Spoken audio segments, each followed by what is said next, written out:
సదాశివపేట పట్టణంలోని 25వ వార్డులో BRS party అభ్యర్థి కనుక ప్రవీణ్ ఇంటింటి ప్రచారం నిర్వహిస్తూ కారు గుర్తుకు ఓటు వేసి తనను అత్యధిక మెజార్టీతో గెలిపించాలని ప్రజలను కోరారు. ఈ సందర్భంగా అభ్యర్థి కనుక ప్రవీణ్ మాట్లాడుతూ ఈ నెల 11న జరగబోయే మున్సిపల్ ఎన్నికల్లో వార్డు ప్రజలు తనను ఆదరించి గెలిపిస్తే వార్డులో నెలకొన్న సమస్యలను పరిష్కరిస్తానన్నారు. వార్డు ప్రజలకు ఎల్లవేళ అందుబాటులో ఉంటూ వార్డును అభివృద్ధి చేస్తానని అన్నారు. ముఖ్యంగా వార్డుల్లో మౌలిక వసతుల కల్పన కృషి చేస్తామని, స్థానిక ఎమ్మెల్యే చింతా ప్రభాకర్ సహాయ సహకారాలతో వార్డును మరింత అభివృద్ధి చేస్తానని హామీ ఇచ్చారు. వార్డులో ప్రజలు తమ ఇంటి బిడ్డగా ఆదరిస్తున్నారని తెలిపారు. ఈ కార్యక్రమంలో మార్కెట్ కమిటీ మాజీ vice chairman Sridhar Reddy, BRS party నాయకులు, కార్యకర్తలు, మహిళలు పాల్గొన్నారు.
బలపరిచినటువంటి కనుక ప్రవీణ్ కుమార్ గారికి పద్మశాలి సంఘం తరఫున పూర్తి మద్దతు ప్రకటించడం జరిగింది.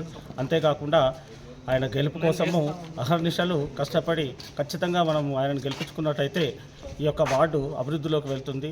అంతేకాకుండా చదువుకున్న వ్యక్తి, ఇలాంటి వ్యక్తులు మున్సిపాలిటీలో ఉండడం ఎంతో గర్వకారణం. కాబట్టి ఖచ్చితంగా మన ఓటు కనుక ప్రవీణ్ కుమార్ గారికి వేసి గెలిపించాలని అందరినీ కోరుతున్నాను.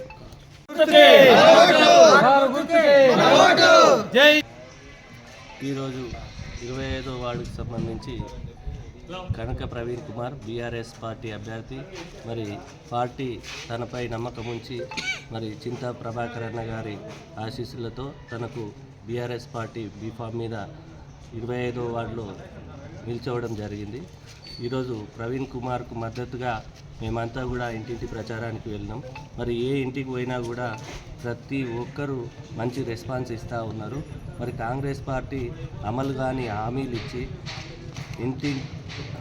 ఇంటింటికి ఇంట్లో ప్రతి ఒక్క విద్యార్థినికి స్కూటీలు ఇస్తామని, కళ్యాణ లక్ష్మితో పాటు తులం బంగారం ఇస్తామని, 4,000 రూపాయలు పెన్షన్ ఇస్తామని, మరి కరెంటు అప్పుడు టీఆర్ఎస్ గవర్నమెంట్లో కరెంట్ పోయే పరిస్థితి లేకుండా ఈరోజు కరెంటు పోతూ ఉన్నది. రైతు బంధు కానీ, రైతు బీమా కానీ ఇలాంటివన్నీ కూడా బంద్ పెట్టిర్రు.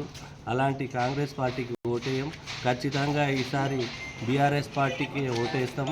నెక్స్ట్ కూడా రాబోయే 2.5 సంవత్సరాల్లో బీఆర్ఎస్ పార్టీ అధికారంలోకి వస్తుంది. కేసీఆర్ గారే ముఖ్యమంత్రి అవుతారని చెప్పి కూడా ప్రజలు బలంగా చెప్తా ఉన్నారు. కాబట్టి అందరూ కూడా 25 వార్డు ప్రజలందరూ కూడా మరోసారి నేను విజ్ఞప్తి చేస్తూ ఉన్నా, విద్యావంతుడు, మనము అని కలుపుకుపోయే వ్యక్తి, నేను అంటే అహంకారం, మనము అంటే మమకారం అంట, మనము అని కలుపుకుపోయే వ్యక్తిని బీఆర్ఎస్ పార్టీ అభ్యర్థి ప్రవీణ్ కుమార్ను కారు గుర్తుపై ఓటేసి అత్యధిక మెజారిటీతో గెలిపించాలని అందరినీ కోరుతా ఉన్నాను. జై తెలంగాణ. 20వ అభ్యర్థిగా కనుక ప్రవీణ్ కుమార్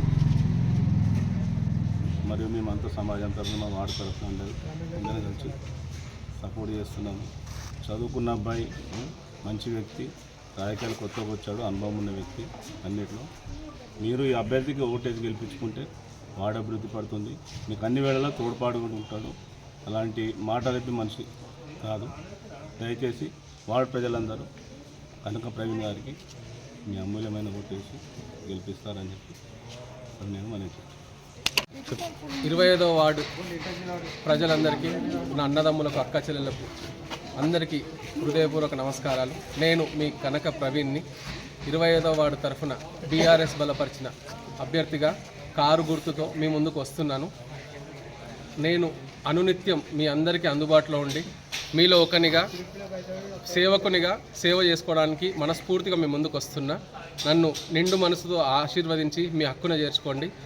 అందరితో మమేకమై మీ ముందుకు వచ్చి నేను పనిచేయడానికి సిద్ధంగా ఉన్నా.